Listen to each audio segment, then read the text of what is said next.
all for one for all. Man, this is it. Let's go out and give our best. What time is it? Game time!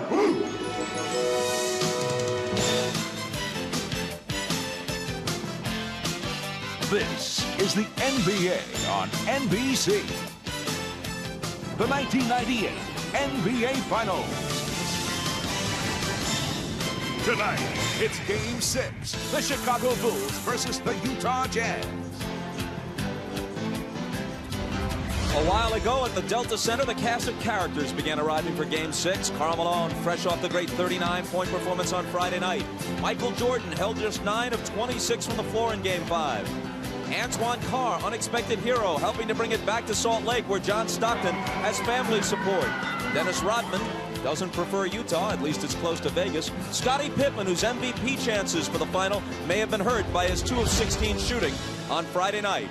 And we welcome you back to Salt Lake City for Game 6. Hello again, everybody. I'm Bob Costas. As we mentioned earlier, no team has ever come back from a 3-1 deficit to win the NBA Finals. That's what the Jazz are facing. But should the Jazz win tonight and force a Game 7, then it would be worth noting that very few teams have ever won a 7th game on the road in the Finals. That's what Chicago would be facing. All right. Get your matchups. Remember, get back on defense. That's your big priority. If or if not, we get the tap. We're on the fifth side. MJ coming off Tony, either on the pass or the screen. On the fifth side action, okay? Bring Scotty into the post. Run your offense. Here we go, guys. Go, man. Everybody go, man. We welcome in Isaiah Thomas and Doug Collins. And as always, pre-tip, we go to Ahmad Rashad. All right, thanks, Bob. The big news on the Bulls is the condition of Scottie Pippen. As was reported earlier in our pregame show, he did take an injection yesterday. He told me he hurt that back in Game 3 and Game 4, irritated a little bit more. Before the game today, he said he had electrical stimulation, then he iced it, had ultrasound, had a massage, and then did a lot of stretching, and told me that he is a little bit ginger, but nothing could keep him out of a game like this. Thanks a lot. The Bulls are just 4-4 on the road in the playoffs, and in fact have lost 4 of their last 5 road games against their toughest opponents, the Pacers and the Jazz. Jordan guarded by Russell. Hornacek will open on Pippen. They'll try and post Scotty on him. They go to it right away. Stockton comes over on the double team. Now back to Scotty, and they couldn't recover. Hornacek was left alone with him, and an easy 2 for Scotty. That's going to be the strategy here early. Try to go at Hornacek with Pippen. Michael will do a lot of the ball handling in the first period.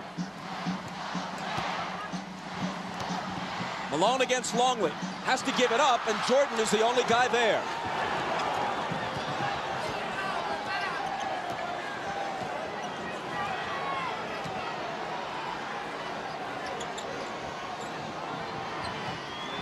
Longley, who has contributed little offensively and has been abused defensively by Malone. It's Jordan missing his first shot, and Russell takes the rebound.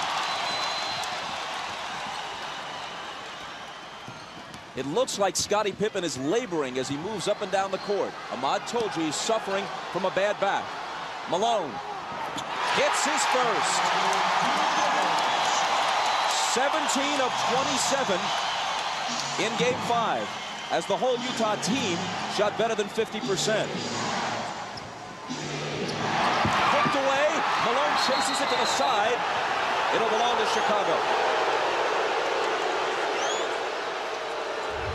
Bob, I think Scottie Pippen pulled his back out on that dunk shot on his first play when he reached up for the rim and he pulled it down. I think he stretched up and he grimaced as he came down and he could barely run.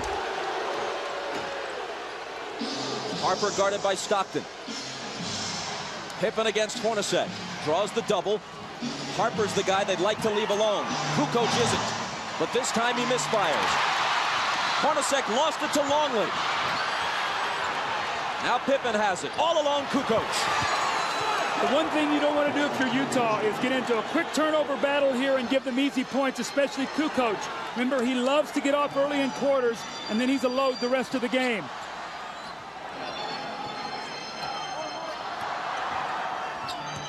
Hornacek from Stockton ties the game at 4. That was a great screen by Karl Malone. Hornacek set Michael Jordan up beautifully, and in a great entry pass by Stockton.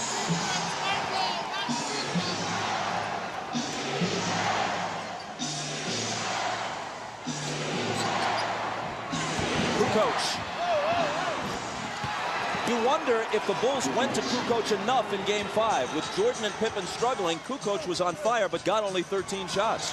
That Kukoc has the size advantage and also the speed advantage over Adam Keefe, and he can take him inside. Also, he can stick the outside J.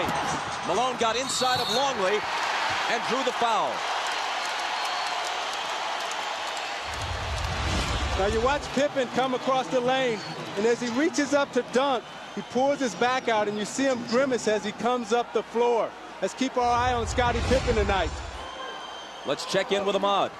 Bob, Scottie Pippen's really having a bad problem. In trying to bring the ball down, you can notice Michael sending him down the floor so he can bring the ball up. Now, as we mentioned earlier, that the strategy was to go to Scottie in the post. If his back continues to bother him, they may have to change that strategy. Bob? You can see him with his hands on his knees, bending over, trying to limber up, wincing quite a bit.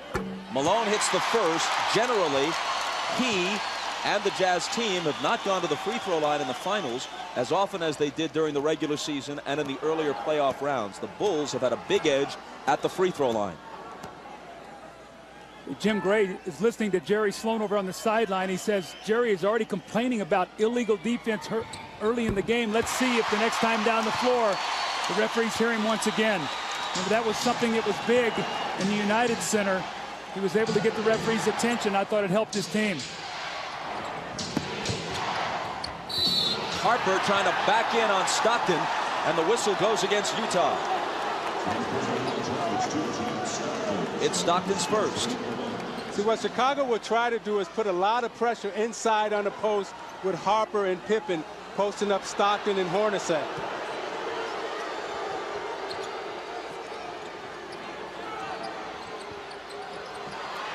Harper really battling with Stockton.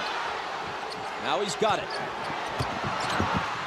Tried to bring it back out, and Keefe stole it. Hornacek loses it to Harper. And a whistle as Harper comes stampeding into the lane.